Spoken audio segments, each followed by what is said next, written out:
mga kalingap, mga kaibigan, napakinggan natin yung magandang awitin ni Christine Joy.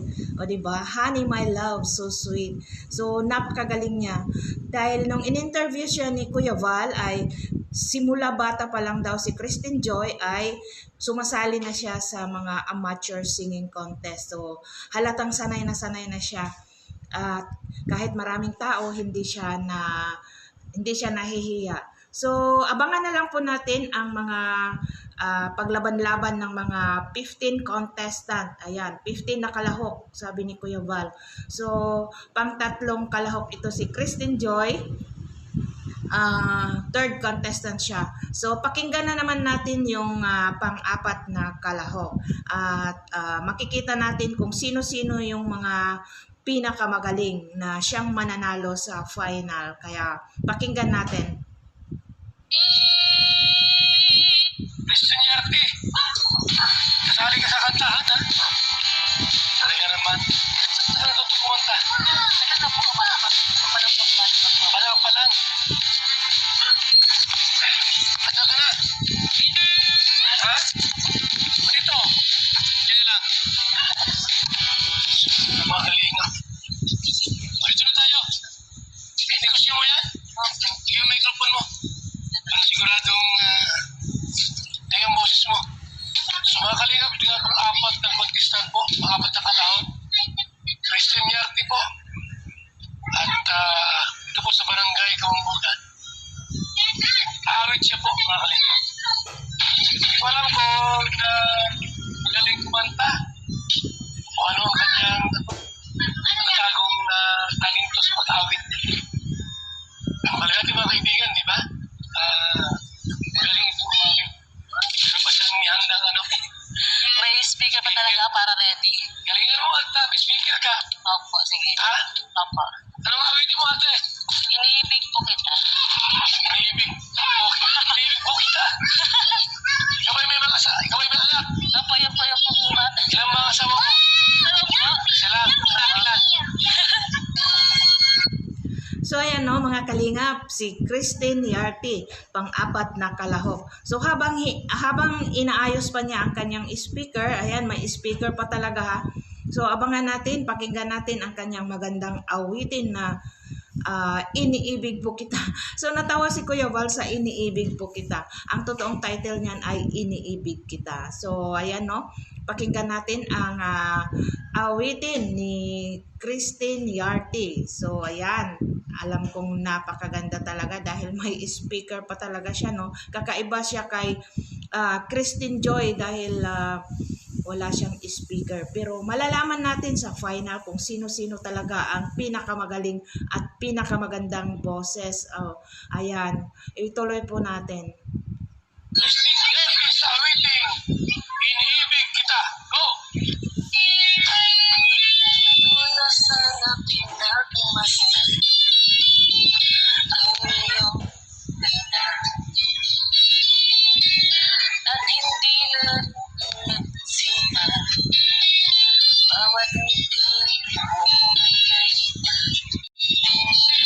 dahil sa akala ko hindi ako ikaw pala ang sa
ikaw pala ang sa puso ko. Anong gagawin sa utos ng damdamin? Para bang hangin na kay nakapagpipili? Sana'y bumalik ang puso sa'yo'y balik. Nais ko lang na